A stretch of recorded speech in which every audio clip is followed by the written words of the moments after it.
2 Samuel 14. Joab, son of Zeruiah, knew that the king's heart longed for Absalom. So Joab sent someone to Tekoa, and had a wise woman brought from there. He said to her, "Pretend you are in mourning, dress in mourning clothes, and don't use any cosmetic lotions. Act like a woman who has spent many days grieving for the dead. Then go to the king, and speak these words to him." And Joab put the words in her mouth. When the woman from Tekoa went to the king, she fell with her face to the ground to pay him honor, and she said, "Help me, your majesty." The king asked her, "What is troubling you?" She said, "I am a widow. My husband is dead. I, your servant, had 2 sons. They got into a fight with each other in the field, and no one was there to separate them. One struck the other and killed him.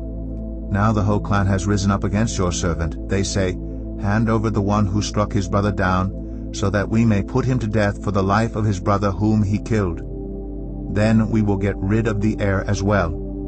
They would put out the only burning coal I have left, leaving my husband neither name nor descendant on the face of the earth." The king said to the woman, "Go home, and I will issue an order in your behalf."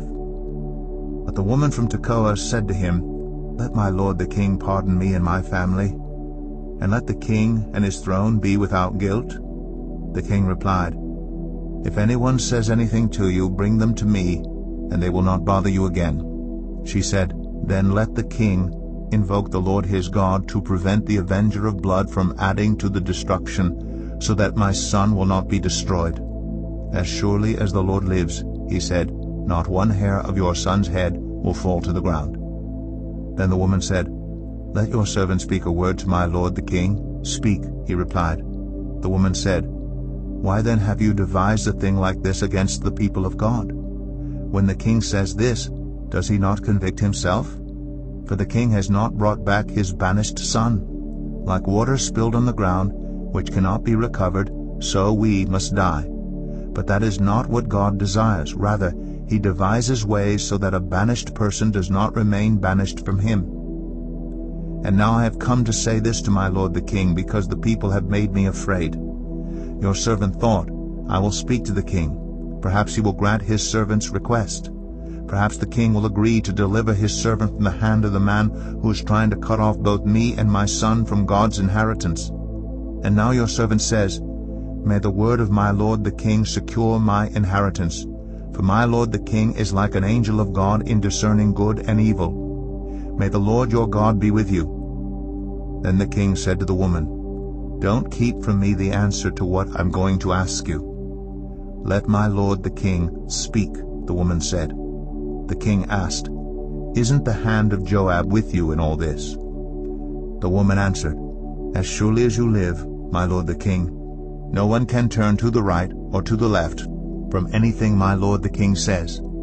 Yes, it was your servant Joab who instructed me to do this, and who put all these words into the mouth of your servant.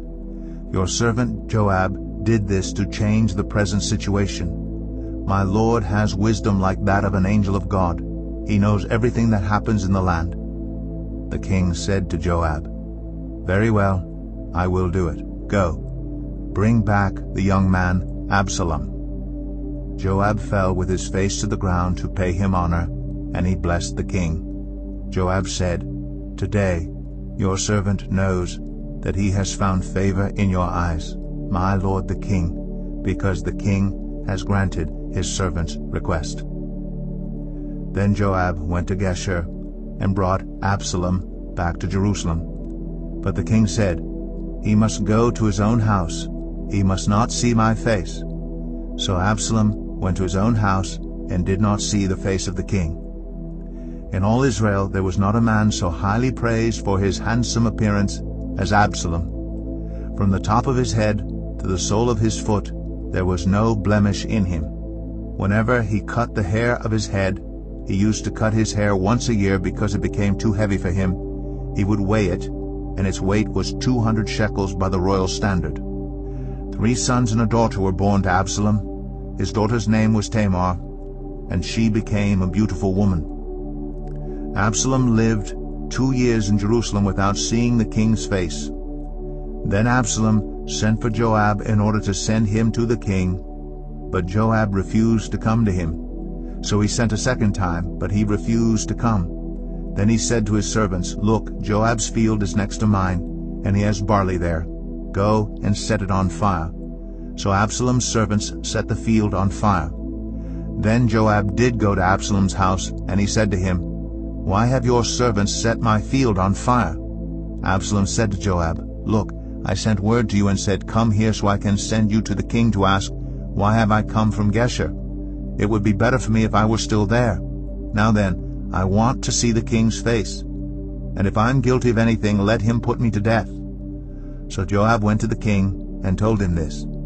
Then the king summoned Absalom, and he came in and bowed down with his face to the ground before the king, and the king kissed Absalom.